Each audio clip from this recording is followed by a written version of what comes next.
Hello and welcome. My name is Alexandra Kopelovich. Today we will examine habit number 5 of Stephen Covey's book, The 7 Habits of Highly Effective People.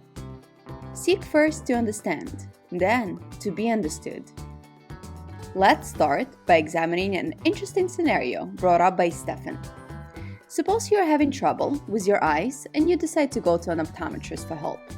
After briefly listening to your complaint, he takes off his glasses and hands them to you. "Put these on," he says. "I've worn these pair of glasses for 10 years, and now they really help me.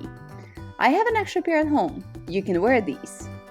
So you put them on, but it only makes the problem worse. "This is terrible," you exclaim. "I can't see a thing." "Well, what's wrong?" he asks.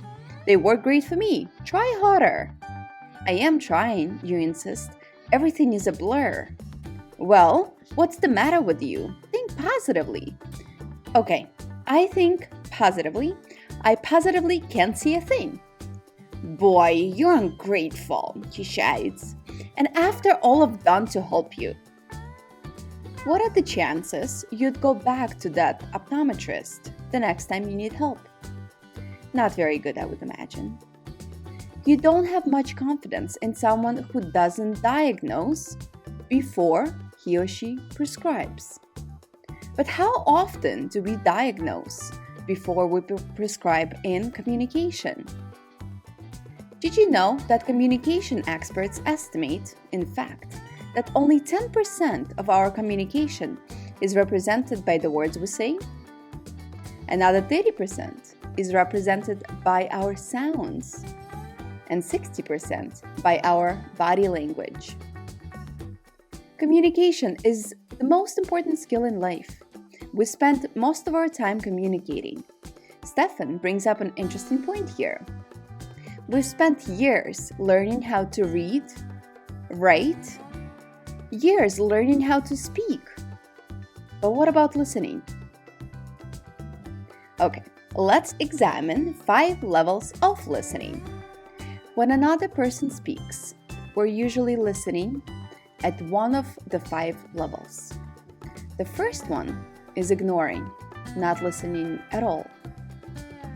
Second level is pretending to listen, saying, "Yeah, right." The third level is selective listening, hearing only certain parts of the conversation. Fourth level is attentive listening, paying attention and focusing energy on the words that are being said. But very few of us, according to Stephen, practice the 5th level, the highest form of listening, empathic listening. At what level do you usually listen? Most people listen with the intent to reply. They're either speaking or preparing to speak. Empathic listening is listening with intent to understand. You see the world the way they see the world. You understand their paradigm. You understand how they feel. According to Stephen, you have to build the skills of empathic listening on a base of character that inspires openness and trust. Let's take a look at another example that Stephen gives us. A father once told me, "I can't understand my kid. He just won't listen to me at all."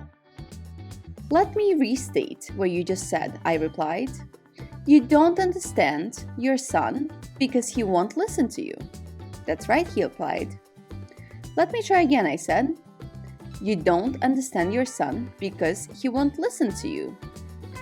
"That's what I said," he impatiently replied.